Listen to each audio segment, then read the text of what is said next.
ओम नमः शिवाय। हर हर महादेव। आज की वीडियो में आप सुनेंगे वैशाख मास महात्म्य के अध्याय 22 की कथा। श्री महादेव जी कहते हैं, हे पार्वती, सबके हृदय में निवास करने वाले परमात्मा श्री कृष्ण की लीलाएं मनुष्य को मनोवांछित फल देने वाली हैं। मैं उनका वर्णन करता हूँ, सुनो। यदु वंश में वसुदेव नामक श्रेष्ठ पुरुष उत्पन्न हुए, जो देव मीड़ के पुत्र और सब धर्मज्ञों में श्रेष्ठ थे। उन्होंने मथुरा में उग्रसेन की पुत्री देवकी से विधि पूर्वक विवाह किया, जो देवांगनाओं के समान सुंदरी थी। उग्रसेन के एक कंस नामक पुत्र था, जो महाबलवान और शूरवीर था। जब वर और वधु रथ पर बैठकर विदा होने लगे, उस समय कंस स्नेहवश सारथी बनकर उनका रथ हाँकने लगा। इसी समय गंभीर स्वर में आकाशवाणी सुनाई पड़ी, कंस, इस देवकी का 8वां बालक तुम्हारे प्राण लेगा। ये सुनकर कंस अपनी बहन को मार डालने के लिए तैयार हो गया। उसे क्रोध में भरा देख बुद्धिमान वसुदेव जी ने कहा, राजन, ये तुम्हारी बहन है, तुम्हें धर्मज्ञ इसका वध नहीं करना चाहिए। इसके गर्भ से जो बालक उत्पन्न हो, उन्हीं को मार डालना। अच्छा, ऐसा ही हो। यो कहकर कंस ने वसुदेव और देवकी को अपने सुंदर महल में ही रोक लिया और उनके लिए सब प्रकार के सुख भोग की व्यवस्था कर दी। पार्वती, इसी बीच में समस्त लोगों को धारण करने वाली पृथ्वी भारी भार से पीड़ित होकर सहसा ही लोकनाथ ब्रह्मा जी के पास गई और गंभीर वाणी में बोली, प्रभु, अब मुझ में इन लोगों को धारण करने की शक्ति नहीं रही है। मेरे ऊपर पाप कर्म करने वाले राक्षस निवास करते हैं। वे बड़े बलवान हैं, अतः संपूर्ण जगत के धर्मों का विध्वंस करते हैं। पाप से मोहित हुए समस्त मानव इस समय अधर्म परायण हो रहे हैं। इस संसार में अब थोड़ा सा भी धर्म कहीं दिखाई नहीं देता। देव, मैं सत्य शोच युक्त धर्म के ही बल से टिकी हुई थी, अतः अधर्म परायण विश्व को धारण करने में मैं असमर्थ हो रही हूँ। यो कहकर पृथ्वी वहीं अंतर ध्यान हो गई। तदंतर ब्रह्मा और शिव आदि समस्त देवता तथा महातपस्वी मुनि क्षीर सागर के उत्तर तट पर जगदीश्वर श्री विष्णु के पास गए और नाना प्रकार के स्तोत्रों द्वारा उनकी स्तुति करने लगे। इससे प्रसन्न होकर भगवान ने समस्त देवताओं और मुनिवरों से कहा, देवगण, तुम सब लोग यहाँ किस लिए आए हो? तब पितामह ब्रह्मा जी ने देवाधिदेव जनार्दन जी से कहा, देव जगन्नाथ, पृथ्वी भारी भार से पीड़ित है। इस समय संसार में बहुत से दुर्धर्ष राक्षस उत्पन्न हो गए हैं। जरासंध, कंस, प्रलंब और धेनु आदि दुरात्मा सब लोगों को सता रहे हैं। अतः आप इस पृथ्वी का भार उतारने की कृपा करें। ब्रह्मा जी के ऐसा कहने पर संपूर्ण जगत का पालन करने वाले अविनाशी भगवान ऋषिकेश ने कहा, देवताओं, मैं मनुष्य लोक के भीतर यदु कुल में अवतार लेकर पृथ्वी का भार हटाऊंगा। ये सुनकर सब देवता भगवान जनार्दन को नमस्कार करके अपने अपने लोक में जाकर उन परमेश्वर का ही चिंतन करने लगे। तत्पश्चात परमेश्वर श्री हरि ने भगवती माया से कहा, देवी, रसातल से हिरण्याक्ष के 6 पुत्रों को ले आओ और क्रमश वसुदेव पत्नी देवकी के गर्भ में स्थापित करो। 7वां गर्भ अनंत शेषनाग का अंश होगा, उसे भी खींचकर तुम देवकी की सौत रोहिणी के उदर में स्थापित कर देना। तदंतर देवकी के 8वें गर्भ में मेरा अंश प्रकट होगा। तुम नंदगोप की पत्नी यशोदा के गर्भ से उत्पन्न होना। इसे इंद्र आदि देवता तुम्हारी पूजा करेंगे। बहुत अच्छा कहकर महाभागा माया ने क्रमश हिरण्याक्ष के 6 पुत्रों को ला लाकर देवकी के गर्भ में स्थापित किया। महाबली कंस ने पैदा होते ही उन बालकों को मार डाला। फिर भगवत प्रेरणावश 7वां गर्भ अनंत के अंश से प्रकट हुआ। वे गर्भ जब बढ़कर कुछ पुष्ट हुआ तो माया देवी ने उसे रोहिणी के उदर में स्थापित कर दिया। गर्भ का संघर्षण करके खींचने से उस बालक का जन्म हुआ, इसलिए वे संघर्षण नाम से भी प्रसिद्ध हुआ। भादो के कृष्ण पक्ष की अष्टमी तिथि को रोहिणी नक्षत्र में शुभ लगन का उदय होने पर रोहिणी देवी ने भगवान संघर्षण को जन्म दिया। तत्पश्चात साक्षात भगवान श्री हरि देवकी के गर्भ में आए। 8वें गर्भ से युक्त देवकी को देखकर कंस बहुत भयभीत हुआ। उस समय समस्त देवताओं के मन में उल्लास छा रहा था। वे विमान पर बैठे हुए आकाश से ही देवकी देवी की स्तुति किया करते थे। तदंतर 10वां महीना आने पर श्रावण मास की कृष्ण अष्टमी को आधी रात के समय श्री हरि का अवतार हुआ। वसुदेव के पुत्र होने से वे सनातन भगवान वासुदेव कहलाए। संपूर्ण जगत के स्वामी भगवान श्री कृष्ण को देखकर वसुदेव जी हाथ जोड़कर नमस्कार करके उन जगन में प्रभु की स्तुति करने लगे। जगन्नाथ आप भक्तों की इच्छा पूर्ण करने के लिए साक्षात कल्प वृक्ष हैं। प्रभु आप स्वयं मेरे यहाँ प्रकट हुए, मैं कितना भाग्यवान हूँ। अहो आज धरणीधर भगवान इस धरती के ऊपर पुत्र रूप से अवतीर्ण हुए हैं। पुरुषोत्तम आपकी इस अद्भुत ईश्वरीय रूप को देखकर महाबली एवं पापाचारी दानव सहन नहीं कर सकेंगे। वसुदेव जी के इस प्रकार स्तुति और प्रार्थना करने पर सनातन पुरुष भगवान पद्मनाभ ने अपने चतुर्भुज रूप को तिरोहित कर लिया और मानव रूप धारण करके वे 2 भुजाओं से ही शोभा पाने लगे। उस भवन में पहरा देने वाले जो दानव रहते थे वे सब भगवान की माया से मोहित और तमोगुण से आच्छादित होकर सो गए। इसी समय मौका पाकर भगवान की आज्ञा अनुसार वसुदेव जी भगवान को गोद में लेकर तुरंत ही नगर से बाहर निकल गए। उस समय सब देवता उनकी स्तुति कर रहे थे। मेघ पानी बरसाने लगे। ये देख महाबली नागराज शेष भक्तिवश अपने हजारों फनों से भगवान के ऊपर छाया करके पीछे पीछे चलने लगे।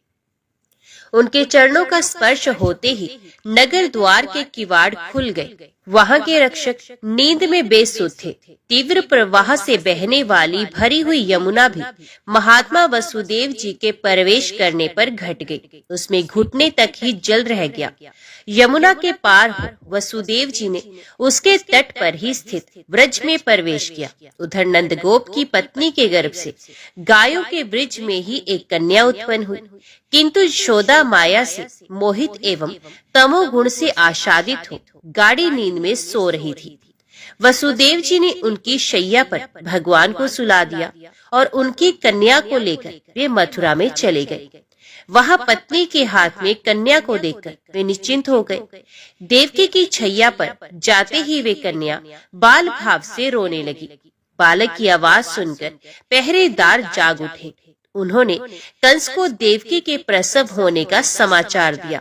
कंस तुरंत ही आ पहुंचा और बालिका को लेकर उसने एक पत्थर पर पटक दिया, किंतु वे कन्या उसके हाथ से छूटते ही तुरंत ही आकाश में जाकर खड़ी हो गई। वे कंस के सर में लात मारकर ऊपर गई और 8 भुजा वाली देवी के रूप में दर्शन देकर उससे बोली, ओ मूर्ख, मुझे पत्थर पर पटकने से क्या हुआ? जो तुम्हारा वध करने वाला है उनका जन्म तो हो गया है। जो संपूर्ण जगत की सृष्टि, पालन तथा संहार करने वाले हैं, ये भगवान इस संसार में अवतार ले चुके हैं। वे ही तुम्हारे प्राण हर लेंगे। इतना कहकर देवी ने सहसा अपने तेज से संपूर्ण आकाश को आलोकमय कर दिया और वे देवताओं तथा गंधर्वों के मुख से अपनी स्तुति सुनती हुई हिमालय पर्वत पर चली गई। देवी की बात सुनकर कंस का हृदय उद्विग्न हो उठा। उसने भय से पीड़ित होकर प्रलंब आदि दानव वीरों को बुलाकर कहा, वीरों, हम लोगों के भय से समस्त देवताओं ने क्षीर सागर पर जाकर विष्णु से राक्षसों के संहार के विषय में बहुत कुछ कहा है। उनकी बात सुनकर वे अविनाशी धरणीधर यहाँ कहीं मनुष्य रूप में उत्पन्न हुए हैं। अतः आज इच्छा अनुसार रूप धारण करने वाले तुम सभी राक्षस जाओ और जिन बालकों में कुछ बल की अधिकता जान पड़े उन्हें भेंक खटके मार डालो। ऐसी आज्ञा देकर कंस ने वसुदेव और देवकी को आश्वासन दे उन्हें बंधन से मुक्त कर दिया और स्वयं अपने महल में चला गया। तत्पश्चात वसुदेव जी नंद के उत्तम व्रज में गए। नंदराय जी ने उनका भली भांति स्वागत सत्कार किया। वहां अपने पुत्र को देखकर वसुदेव जी को बड़ी प्रसन्नता हुई और उन्होंने नंद रानी यशोदा से कहा, देवी, रोहिणी के पेट से पैदा हुए मेरे इस पुत्र बलराम को भी तुम अपना ही पुत्र मानकर इसकी रक्षा करना। ये कंस के डर से यहाँ लाया गया है। दृढ़ता पूर्वक उत्तम व्रत का पालन करने वाली नंद पत्नी ने बहुत अच्छा कहकर वसुदेव जी की आज्ञा शिरोधार्य की और दोनों पुत्रों को पाकर वे बड़ी प्रसन्नता के साथ उनका पालन पोषण करने लगी। इस प्रकार नंदगोप के घर अपने दोनों पुत्रों को रखकर वसुदेव जी निश्चिंत हो गए और तुरंत ही मथुरापुरी को चले गए। तदंतर वसुदेव जी की प्रेरणा से किसी शुभ दिन को गर्ग जी नंदगोप के व्रज में गए। वहां के निवासियों ने उनकी बड़ी आवभक्त की। फिर उन्होंने गोकुल में वसुदेव के दोनों पुत्रों के विधि पूर्वक जात कर्म और नामकरण संस्कार करवाए। बड़े बालक के नाम उन्होंने संघर्षण, रोहिणी, बलभद्र, महाबल और राम आदि रखे तथा छोटे के श्रीधर, श्रीकर, श्रीकृष्ण, अनंत, जगतपति, वासुदेव और ऋषिकेश आदि नाम रखे। लोगों में ये दोनों बालक क्रमशः राम और कृष्ण के नाम से विख्यात होंगे। ऐसा कहकर द्विज श्रेष्ठ गर्ग ने पितरों और देवताओं का पूजन किया और स्वयं भी ग्वालों से पूजित होकर मथुरा लौट गए। एक दिन की बात है, बालकों की हत्या करने वाली पूतना कंस के भेजने से रात में नंद के घर आई। उसने अपने स्तनों में विष लगा रखा था। अमित तेजस्वी श्री कृष्ण के मुख में वही स्तन देकर वे उन्हें दूध पिलाने लगी। भगवान श्री कृष्ण ने उस राक्षसी को पहचान लिया और उसके स्तनों को खूब दबाकर उसे प्राणों सहित पीना आरंभ किया। अब तो वे मतवाली राक्षसी छटपटाने लगी। उसके स्नायु बंधन टूट गए। वे कांपती हुई गिरी और जोर जोर से चिंघाड़ती हुई मर गई। उसके चित्कार से सारा आकाश मंडल गूंज उठा। उसे पृथ्वी पर पड़ी देख समस्त गोप थर्रा उठे। श्री कृष्ण को राक्षसी के विशाल वक्ष स्थल पर खेलते देखकर गोपगण उद्गिन हो उठे और तुरंत ही दौड़कर उन्होंने बालक को गोद में उठा लिया। उस समय नंदगोप ने पास आकर पुत्र को अंक में ले लिया और राक्षस के भय से रक्षा करने के लिए गाय के गोबर से और बाल्क से बालक के मस्तक को झाड़ा। फिर भगवान के नाम ले लेकर श्री कृष्ण के सब अंगों का मार्जन किया। इसके बाद उस भयानक राक्षसी को गौ के ब्रज से बाहर करके डरे हुए ग्वालों की सहायता से उसका दाह संस्कार किया गया। एक दिन भगवान श्री हरि किसी छकड़े के नीचे सोए हुए थे और दोनों पैर फेंक फेंक कर रो रहे थे। उनके पैर का धक्का लगने से छकड़ा ही उलट गया। उस पर जो बर्तन भांडे रखे गए थे वे सब टूट फूट कर गिर पड़े। गोप और गोपियां इतने बड़े छकड़े को सहसा उलट कर गिरा देखकर बड़े विस्मय में पड़ी और ये क्या हो गया, ऐसा कहती हुई शंकित होने लगी। उस समय विस्मित हुई यशोदा ने शीघ्र ही अपने बालक को गोद में उठा लिया। वे दोनों यदुवंशी बालक माता के स्तनपान से पुष्ट होकर थोड़े ही समय में बड़े हो गए और घुटनों तथा हाथों के बल से चलने लगे। उन दिनों एक मायावी राक्षस मुर्गे का रूप धारण किए वहां पृथ्वी पर विचरता रहता था। ये श्री कृष्ण को मारने की ताक में लगा था। भगवान श्री कृष्ण ने उसे पहचान लिया और एक ही तमाचे में उसका काम तमाम कर दिया। मार पड़ने पर वे पृथ्वी पर गिरा और मारा गया। मरते समय उसने अपने राक्षस स्वरूप को ही धारण किया था। तदंतर भगवान श्री कृष्ण समूचे व्रज में विचरने लगे। वे गोपियों के यहाँ से माखन चुरा लिया करते थे। इससे यशोदा को बड़ा क्रोध हुआ। उन्होंने श्री कृष्ण की कमर में रस्सी लपेटकर उन्हें उखल में बांध दिया और स्वयं गोरस बेचने चली गई। समस्त पृथ्वी को धारण करने वाले श्री कृष्ण उखल में बंधे ही बंधे उसे खींचते हुए दो अर्जुन वृक्षों के बीच से निकले। गोविंद ने उखल के धक्के से ही उन दोनों वृक्षों को गिरा दिया उनके तने टूट गए और वे बड़े जोर से तड़तड़ शब्द करते हुए पृथ्वी पर गिर पड़े। उनके गिरने की भारी आवाज से बड़े बूढ़े गोप वहां पहुंचे। ये घटना देखकर उन्हें बड़ा आश्चर्य हुआ। यशोदा जी बहुत डर गई और श्री कृष्ण के बंधन खोलकर आश्चर्य मगन हो उन महात्मा को अपने स्तनों का दूध पिलाने लगी। माता ने जगदीश्वर श्री कृष्ण के उदर को दाम अर्थात रस्सी से बांध दिया था। अतः सभी महापुरुषों ने उनका नाम दामोदर रख दिया। वे दोनों यमला अर्जुन वृक्ष भगवान के पार्षद हो गए। तब नंद आदि वृद्ध गोप वहां बड़े बड़े उत्पात होते जानकर दूसरे स्थान को चले गए। विशाल वृंदावन में यमुना के मनोहर तट पर उन्होंने स्थान बनाया। वे परदेश गो और गोपियों के लिए बड़ा ही रमणीय था। महाबली राम और श्री कृष्ण वहीं रहकर बढ़ने लगे। अब वे बछड़े के चरवाहों को साथ लेकर सदा बछड़े चराने लगे। बछड़ों के बीच में श्री कृष्ण को देखकर बक नामक महान असुर वहां आया और बगले का रूप धारण कर उन्हें मारने का उद्योग करने लगा। उसे देखकर भगवान वासुदेव ने भी खिलवाड़ में ही एक ढेला उठा लिया और उसके पंखों में दे मारा। ढेला लगते ही वे महान असुर प्राणहीन होकर पृथ्वी पर गिर पड़ा। तदंतर कुछ दिनों के बाद एक दिन बछड़े चराने वाले राम और श्री कृष्ण वन में किसी यज्ञ वृक्ष की छाया में पल्लव विछाकर सो गए। इसी बीच में ब्रह्मा जी देवताओं के साथ भगवान श्री कृष्ण का दर्शन करने के लिए आए, किंतु उन्हें सोते देख बछड़ों और ग्वाल बालों को चुराकर स्वर्गलोक में चले गए। जागने पर जब उन्होंने बछड़ों और ग्वाल बालों को नहीं देखा तो वे कहाँ चले गए, इसका विचार किया। फिर ये जानकर कि ये सारी करतूत ब्रह्मा जी की है, उन सनातन प्रभु ने वैसे ही बालक और बछड़े बना लिए। वही रंग और वही रूप, कुछ भी अंतर नहीं था। शाम को जब वे लौटकर व्रज में गए तो गौ और माताओं ने अपने अपने बच्चों और बालकों को पाकर उनके साथ पूर्ववत ही बर्ताव किया। इस प्रकार 1 वर्ष का समय व्यतीत हो गया। तब प्रजापति उन बच्चों और बालकों को उन्हें ले जाकर भगवान को समर्पित कर दिया और हाथ जोड़कर विनीत भाव से प्रणाम करके भयभीत होकर कहने लगे, नाथ, मैंने इन बच्चों का अपहरण करके आपका महान अपराध किया है।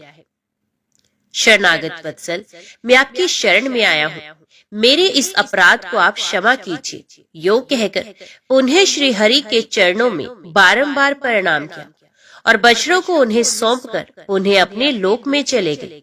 महातपस्वी ब्रह्मा जी भगवान के उस बाल रूप को हृदय में धारण करके देवताओं को साथ ले बड़ी प्रसन्नता के साथ पधारे। इसके बाद श्री कृष्ण बछड़ों के साथ नंद के गोकुल में चले गए। इसके कुछ दिनों के पश्चात यदु श्रेष्ठ श्री कृष्ण ग्वालों को साथ लेकर यमुना के कुंड में गए। वहां बड़ा विषैला और बलवान नागराज कालिया रहता था। उसके 1000 फन थे, किंतु भगवान ने अपने एक ही पैर से उसके हजारों फनों को कुचल डाला और जब वे प्राण संकट में पड़ गया तो होश में आने पर उसने भगवान की शरण ली। उसका सारा विष तो निकल ही गया था। शरण में आने पर भगवान ने उसकी रक्षा भी की। वे गरुड़ के भय से इस कुंड में आकर रहता था, इसलिए भगवान ने उसके मस्तक पर अपने चरण चिन्ह स्थापित करके उसको कालिंदी के कुंड से निकाल दिया। उसने अपने स्त्री पुत्रों के साथ तुरंत ही उस कुंड को छोड़ दिया और भगवान गोविंद को नमस्कार करके अन्यत्र की राह ली। उसके किनारे के जो वृक्ष कालिया के विष से दग्ध हो गए थे, वे श्री कृष्ण की कृपा दृष्टि पड़ते ही फलने फूलने लगे। तत्पश्चात समय अनुसार भगवान ने कुमार अवस्था में पदार्पण किया। अब वे सर्वदेवमय प्रभु गोओं की चरवाही करने लगे। वे अपने समान अवस्था वाले ग्वालों को साथ लेकर मनोहर वृंदावन में बलराम जी के साथ विचरा करते थे। वहां एक अत्यंत भयानक असुर था जो अजगर सांप के रूप में रहता था। वे विशालकाय दैत्य मेरु पर्वत के समान भारी था, परंतु भगवान श्री कृष्ण ने उसको भी मौत के घाट उतार दिया। इसके बाद वे धेनुकासुर के वन में गए, जो ताड़ के वृक्षों से बहुत सघन प्रतीत होता था। उसके भीतर धेनुक नामक एक पर्वताकार दानव रहता था, जिसको परास्त करना बहुत ही कठिन था। वे सदा गधे के रूप में रहता था। भगवान ने उसके दोनों पैर पकड़कर ऊपर फेंक दिया और एक ताड़ के वृक्ष से उसको मार डाला। फिर तो वन में वे गवाले खेलते रहते। फिर वन से निकलने पर वे तुरंत ही भांडीर वट के पास आ गए और बलराम तथा श्री कृष्ण के साथ बालोचित खेल खेलने लगे। उस समय प्रलंब नामक राक्षस गोप का रूप धारण करके वहां आया और बलराम जी को अपनी पीठ पर चढ़ाकर आकाश की ओर उड़ चला। तब बलराम जी ने उसे राक्षस समझकर बड़े रोष के साथ मुक्के से मस्तक पर मारा। उस प्रहार से राक्षस का शरीर तिलमिला उठा और वे अपने वास्तविक रूप में आकर बड़े भयंकर स्वर में चित्कार करने लगा। उसका मस्तक और शरीर फट गया और वे खून से लथपथ होकर पृथ्वी पर गिरकर मारा गया। इसके बाद एक दिन संध्या काल में अरिष्ट नामक दैत्य बैल का आकार धारण किए व्रज में आया और श्री कृष्ण को मारने के लिए बड़े जोर जोर से गर्जना करने लगा। उसे देख समस्त गोप भय से पीड़ित हो इधर उधर भाग गए। श्री कृष्ण ने उस भयंकर दैत्य को आया देख एक ताड़ का वृक्ष उखाड़ लिया और उसके दोनों सिंगों के बीच दे मारा। उसके सिंग टूट गए और मस्तक फट गया। वे रक्त वमन करता हुआ बड़े वेग से गिरा और जोर जोर से चित्कार करके मारा गया।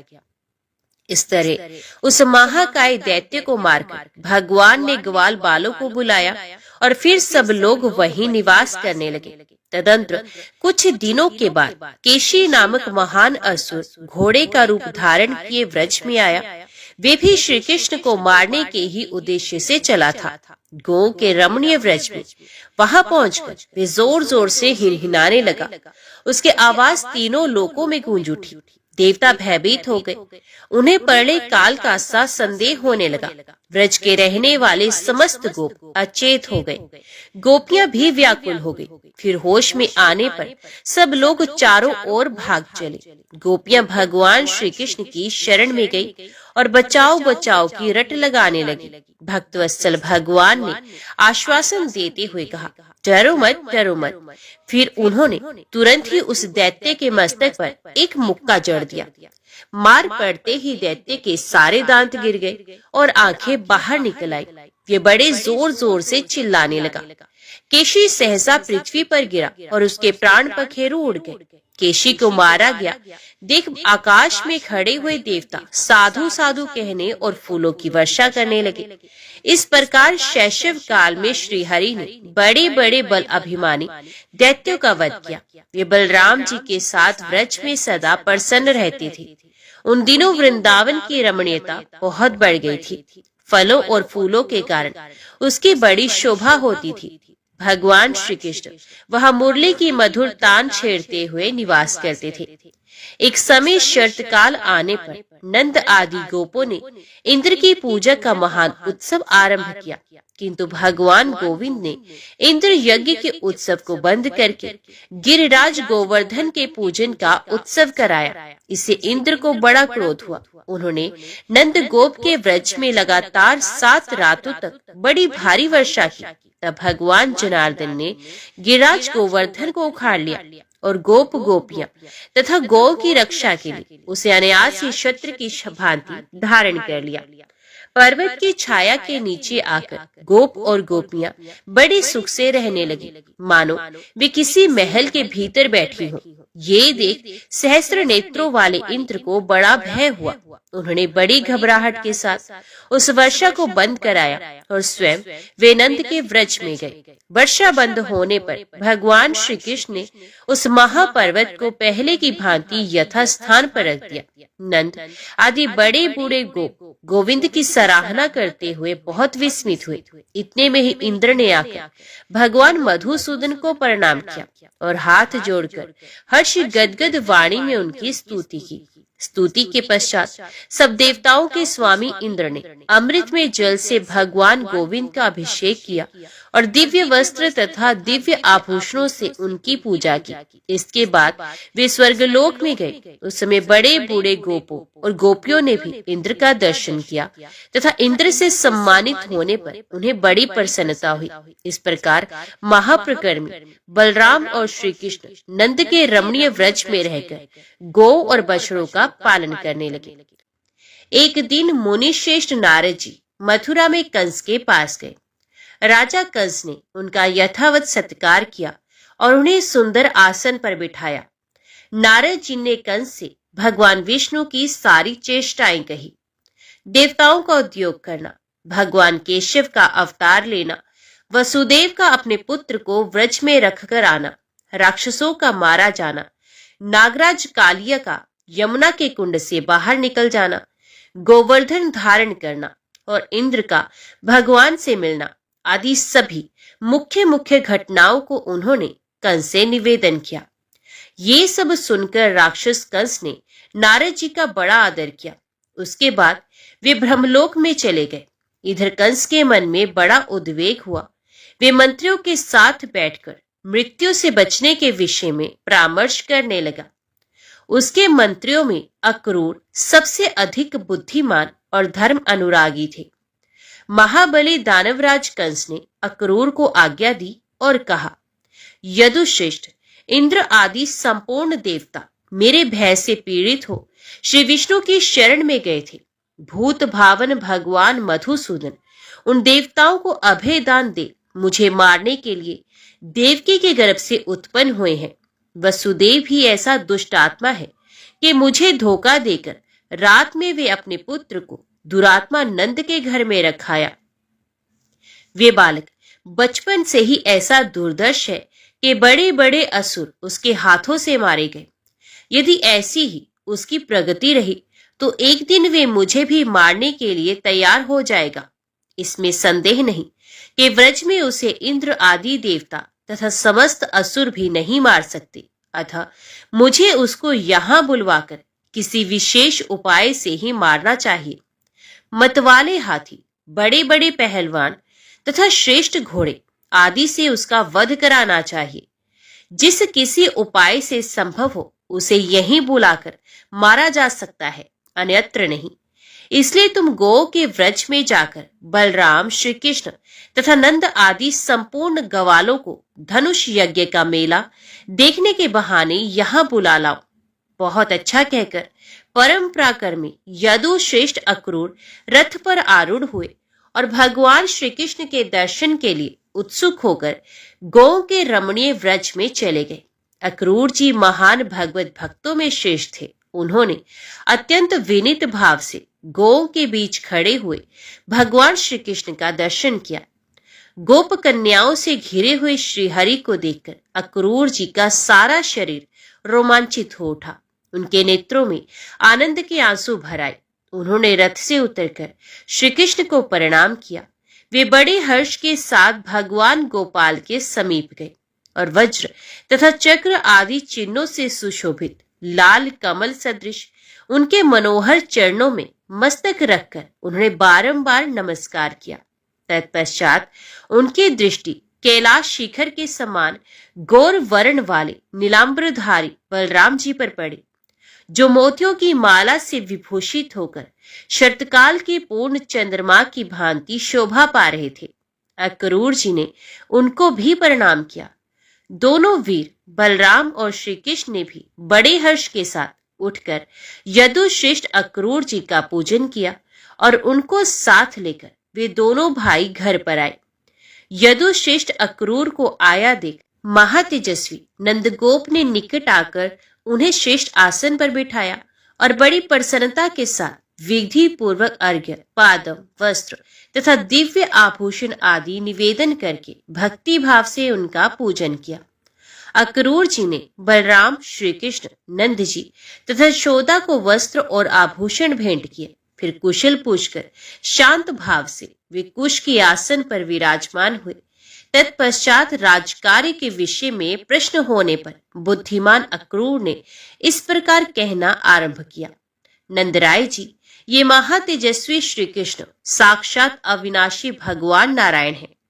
देवताओं का हित, साधु पुरुषों की रक्षा, पृथ्वी के भार का नाश, धर्म की स्थापना तथा कंस आदि संपूर्ण दैत्यों का नाश करने के लिए इनका अवतार हुआ है। उन उक्त कार्यों के लिए समस्त देवताओं तथा महात्मा मुनियों ने इनसे प्रार्थना की थी। उसी के अनुसार ये वर्षा काल में आधी रात के समय देवकी के गर्भ से प्रकट हुए। उस समय वसुदेव जी ने कंस के भय से रात में ही अपने पुत्र भगवान श्री हरि को तुम्हारे घर में पहुंचा दिया।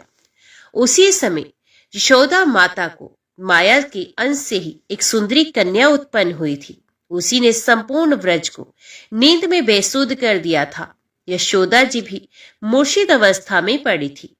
वसुदेव जी ने श्री कृष्ण को तो यशोदा की सैया पर सुला दिया और स्वयं उस कन्या को लेकर वे मथुरा की ओर चले गए। कन्या को देवकी के छैया पर रखकर वे प्रसव घर से बाहर निकल गए। देवकी के छैया पर सोई हुई कन्या शीघ्र ही रोने लगी।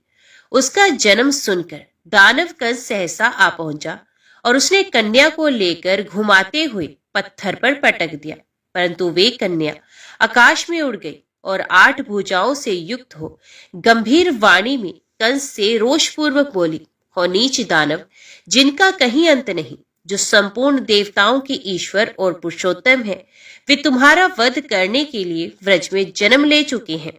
यो कहकर महामाया हिमालय पर्वत पर चली गई। तभी से वे दुष्ट आत्मा भय से उद्गिन हो गया और महात्मा श्री कृष्ण को मारने के लिए एक एक करके दानवों को भेजने लगा। बालक होने पर भी बुद्धिमान श्री कृष्ण ने खेल ही खेल में सब दानवों को मौत के घाट उतार दिया। इन परमेश्वर ने अनेक अद्भुत कर्म किए हैं। गोवर्धन धारण, नागराज कालिया का निवासन, इंद्र से समागम और संपूर्ण राक्षसों का संहार आदि सारे कर्म श्री कृष्ण के ही किए हुए हैं। ये बात नारद जी के मुंह से सुनकर कंस अत्यंत भय से व्याकुल हो उठा है। महाबाहु बलराम और श्री कृष्ण बड़े दुर्दर्श वीर हैं, इसलिए इन दोनों को वहीं बुलाकर वे बड़े बड़े मतवाले हाथियों से कुचलवाना चाहते हैं अथवा पहलवानों को भिड़ाकर इन्हें मार डालने को तैयार बैठा है। श्री कृष्ण को बुला लाने के लिए ही उसने मुझे यहां भेजा है। यही सब उस दुष्ट दानव की चेष्टा है जिसे मैंने बता दिया। अब आप समस्त व्रजवासी दही घी आदि लेकर कल सवेरे धनुष यज्ञ का उत्सव देखने के लिए मथुरा में चले। बलराम, श्री कृष्ण और समस्त गोपों को राजा के पास चलना है। वहां निश्चय ही कंस श्री कृष्ण के हाथ से मारा जाएगा, अतः आप लोग राजा की आज्ञा से निर्भय होकर वहां चलिए। इतना कहकर बुद्धिमान अक्रूर चुप हो गए। उनकी बातें बड़ी ही भयंकर और रोंगटे खड़े कर देने वाली थी। उन्हें सुनकर नंद आदि समस्त बड़े बूढ़े गोप भय से व्याकुल होकर दुख के महान समुद्र में डूब गए। उस समय कमल नयन भगवान श्री कृष्ण ने उन सबको आश्वासन देकर कहा, आप लोग भय न करें, मैं दुरात्मा कंस का विनाश करने के लिए भैया बलराम जी तथा आप लोगों के साथ मथुरा चलूंगा। वहां दानव राज दुरात्मा कंस को और उसके साथ रहने वाले समस्त राक्षसों को मारकर इस पृथ्वी की रक्षा करूंगा। अतः आप लोग शोक छोड़कर मथुरापुरी को चलिए। श्रीहरि के ऐसा कहने पर नंद आदि गोपों ने बारंबार छाती से लगाकर उनका मस्तक सूंघा। उन महात्मा के अलौकिक कर्मों पर विचार करके तथा अक्रूर जी की बातों को सुनकर उन सबकी चिंता दूर हो गई। तत्पश्चात यशोदा ने अक्रूर को दही, दूध, घी आदि से युक्त भांति भांति के पवित्र, स्वादिष्ट, मधुर और रुचिकर पकवान परोसकर भोजन कराया। उनके साथ बलराम, श्री कृष्ण, नंद आदि श्रेष्ठ गोप, अनेकों सुहृद, बालक और वृद्ध भी थे। यशोदा जी के दिए हुए रुचिवर्धक उत्तम अन्न को यादव श्रेष्ठ अक्रूर जी ने बड़े प्रेम से खाया। भोजन कराने के पश्चात नंद रानी ने जल देकर आचमन कराया और अंत में कपूर सहित पान का बीड़ा दिया। फिर सूर्यास्त होने पर अक्रूर जी ने संध्या उपासना की। उसके बाद बलराम और श्री कृष्ण के साथ खीर खाकर वे उन्हीं के साथ शयन करने के लिए चले गए। दीपक के प्रकाश से सुशोभित श्रेष्ठ एवं रमणीय भवन में विचित्र पलंग बिछा था। स्वच्छ सुंदर बिछावन पर भांति भांति के फूल उसकी शोभा बढ़ा रहे थे। उस पलंग पर भगवान श्री कृष्ण सोते थे, मानो शेषनाग की शैया पर श्री नारायण शयन करते हों। भगवान को शयन करते देख सहसा अक्रूर के नेत्रों में आनंद के आंसू छलक पड़े। उनका सारा शरीर पुलकित हो उठा। उन्होंने तमोगुणी निद्रा को त्याग दिया। वे भगवत भक्तों में श्रेष्ठ तो थे ही, अपने परम कल्याण का विचार करके भगवान के चरण दबाने लगे। उस समय वे मन ही मन सोच रहे थे, इसी में मेरे जीवन की सफलता है। यही जीवन वास्तव में उत्तम जीवन है। यही धर्म तथा यही सर्वश्रेष्ठ मोक्ष सुख है।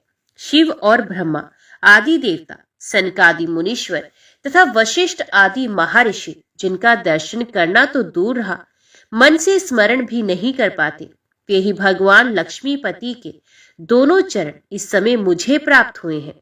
अहो, मेरा कितना सौभाग्य है। ये दोनों चरण शरदकाल के खिले हुए कमल की भांति सुंदर है। भगवती लक्ष्मी अपने कोमल एवं चिकने हाथों से इनकी सेवा करती हैं। ये चरण परम उत्तम सुख स्वरूप है। इस प्रकार भगवान की सेवा में लगे हुए अक्रूर जी वे रात्रि एक क्षण के समान बीत गई। उस समय वे ब्रह्म आनंद का अनुभव कर रहे थे। तदंतर निर्मल प्रभात होने पर देवगण आकाश में खड़े हो भगवान की स्तुति करने लगे। तब भगवान शयन से उठे। उठकर विधि पूर्वक आचमन किया। फिर परम बुद्धिमान बलराम जी के साथ जाकर माता के चरणों में नमस्कार किया और मथुरा जाने की इच्छा प्रकट की। यशोदा जी दुख और हर्ष में डूबी हुई थी। उन्होंने दोनों पुत्रों को उठाकर बड़े प्रेम के साथ छाती से लगा लिया। उस समय उनके आंसू की धारा बह रही थी। उन्होंने दोनों महावीर पुत्रों को आशीर्वाद दिया और बार बार हृदय से लगाकर विदा किया।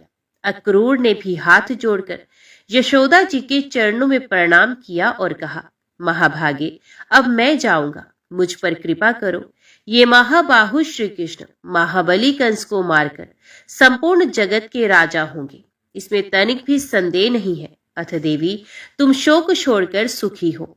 ऐसा कहकर अक्रूर जी नंदरानी से विदा ले बलराम और श्री कृष्ण के साथ उत्तम रथ पर आरूढ़ हुए और तीव्र गति से मथुरा की ओर चले।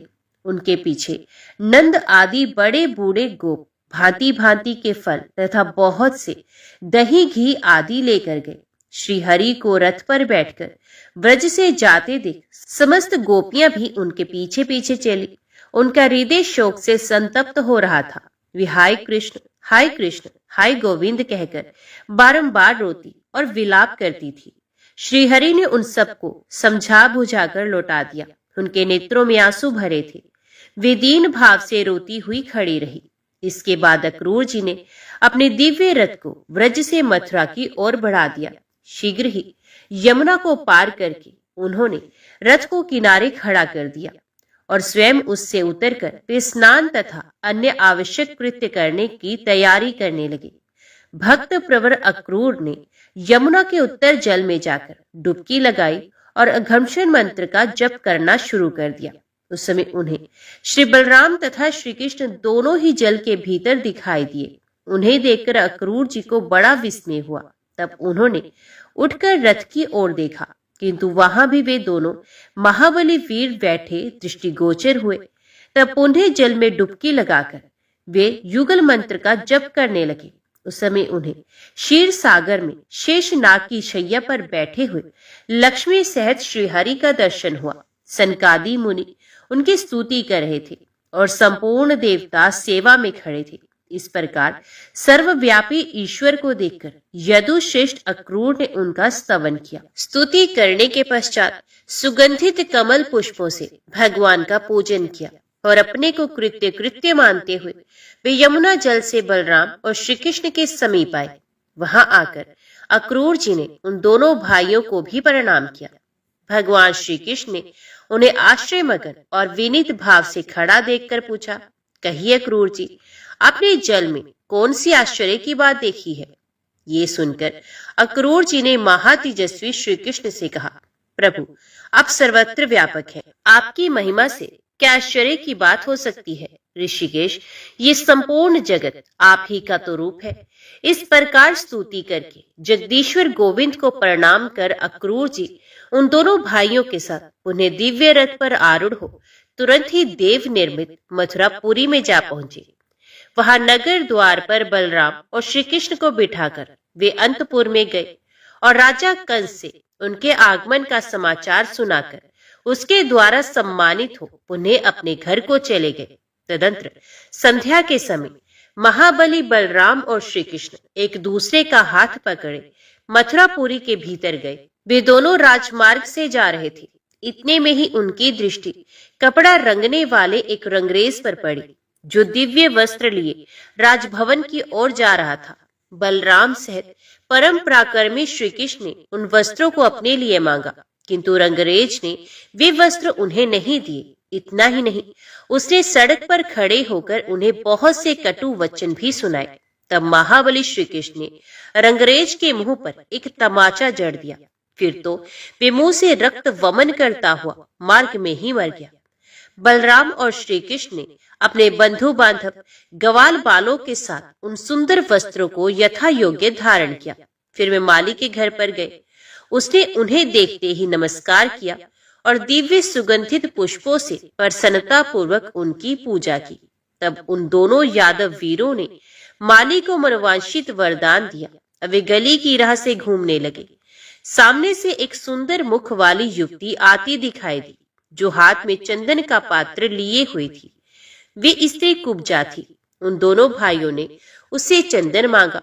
कुब्जा ने मुस्कुराते हुए उन्हें उत्तम चंदन प्रदान किया। चंदन लेकर उन्होंने इच्छा अनुसार अपने शरीर में लगाया और कुब्जा को परम मनोहर रूप देकर वे आगे के मार्ग पर बढ़ गए। नगर की स्त्रियां सुंदर मुख वाले उन दोनों सुंदर कुमारों को प्रेम पूर्वक निहारती थी। इस प्रकार वे अपने अनुयायियों सहित यज्ञशाला में पहुंचे। वहां दिव्य धनुष रखा था, उसकी पूजा की गई थी।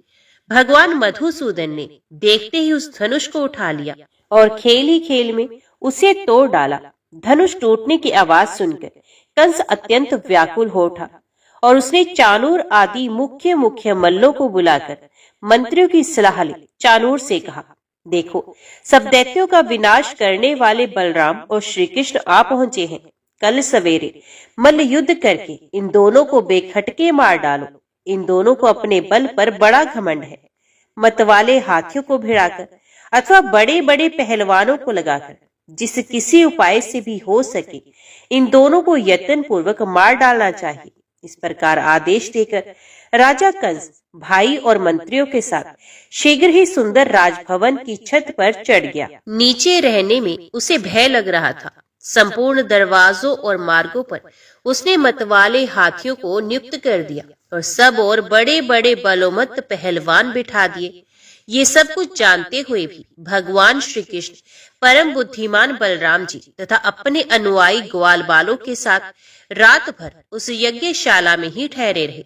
रात बीतने पर जब निर्मल प्रभात आया तो बलराम और श्री कृष्ण दोनों वीर शैया से उठकर स्नान आदि से निर्वृत्त हुए। फिर भोजन करके वस्त्र और आभूषणों से विभूषित हो युद्ध के लिए उत्सुक होकर वे उस यज्ञशाला में चले गए। मानो दो सिंह किसी बड़ी गुफा से बाहर निकले हों। राजमहल के दरवाजे पर कोवल यापिड़ हाथी खड़ा था जो हिमालय पर्वत के शिखर साथ जान पड़ता था। वही कंस की विजय अभिलाषा को बढ़ाने वाला था। उसने ऐरावत के भी दांत खट्टे कर दिए थे। उस महाकाय और मतवाले गजराज को देखकर भगवान श्री कृष्ण सिंह की भांति उछल पड़े और अपने हाथ से उसकी सूंड पकड़कर वे लीला पूर्वक उसे घुमाने लगे। घुमाते घुमाते भगवान धरणीधर ने उसे धरती पर पटक दिया। हाथी का सारा अंग चूर चूर हो गया और वे डरावनी आवाज में चिघाड़ता हुआ मारा गया। इस प्रकार हाथी को मारकर बलराम और श्री कृष्ण ने उसके दोनों दांत उखाड़ लिए और पहलवानों से युद्ध करने के लिए रंगभूमि में जा पहुंचे। वहां जितने दानव थे वे सब गोविंद का पराक्रम देख भयभीत होकर भाग खड़े हुए। तब कंस के भवन में प्रवेश करके वे महाबली वीर युद्ध के लिए उत्कंठित हो हाथी के दांत घुमाने लगे। वहां उन महात्माओं ने कंस के 2 मल्ल चाणूर और मुष्टि को उपस्थित देखा। कंस भी महाबली बलराम और गोविंद को देखकर भयभीत हो उठा तथा अपने प्रधान मल्ल चाणूर से बोला, वीर, इस समय तुम इन गवाल बालों को अवश्य मार डालो, मैं तुम्हें अपना आधा राज्य बांट कर दे दूंगा।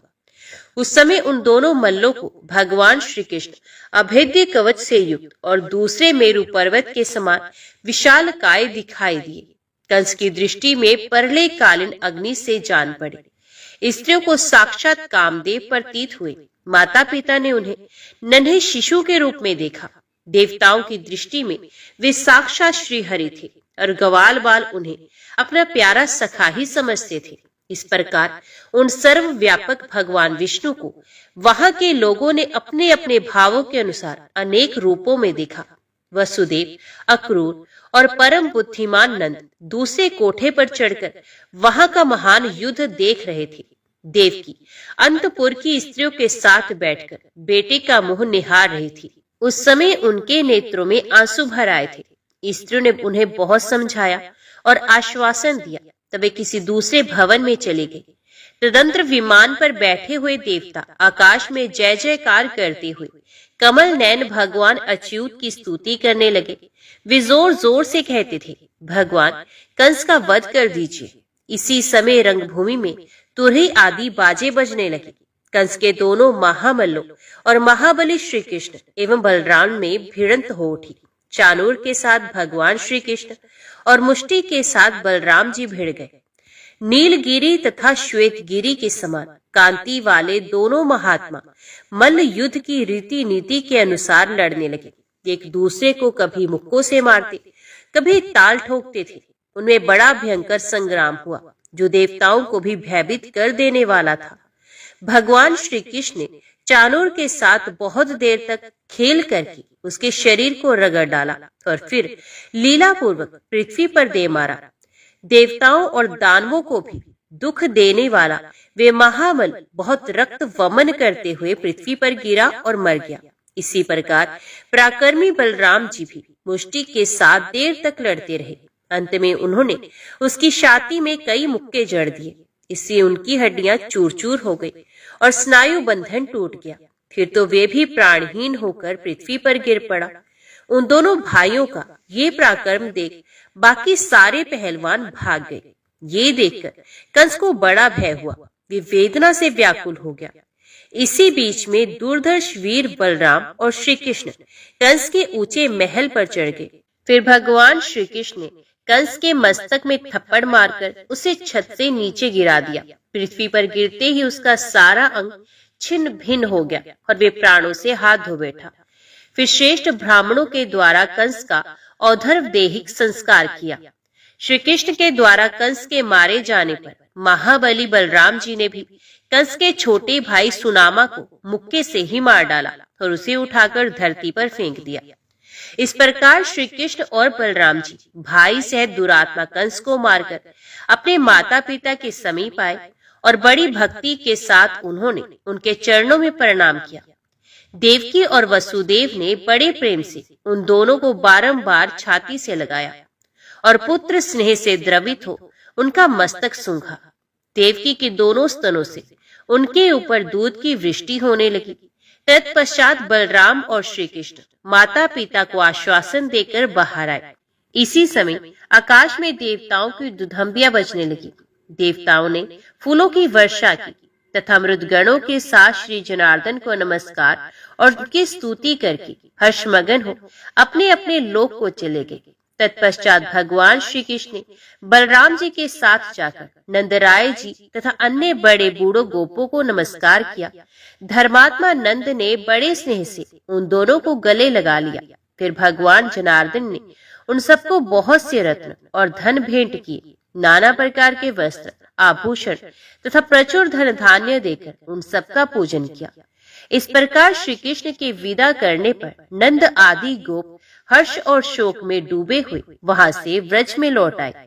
इसके बाद बलराम और श्री कृष्ण ने अपने नाना उग्रसेन जी के पास जाकर उन्हें बंधन से मुक्त किया और बारंबार सांत्वना दे मथुरा के राज्य पर उनका अभिषेक किया। अक्रूर आदि जितने श्रेष्ठ यदुवंशी थे, उन सबको राज्य में विशेष पद पर स्थापित किया गया और उग्रसेन को राजा बनाकर परम धर्मात्मा भगवान वासुदेव धर्म पूर्वक इस पृथ्वी का पालन करने लगे। ओम नमो भगवते वासुदेवाय नमः।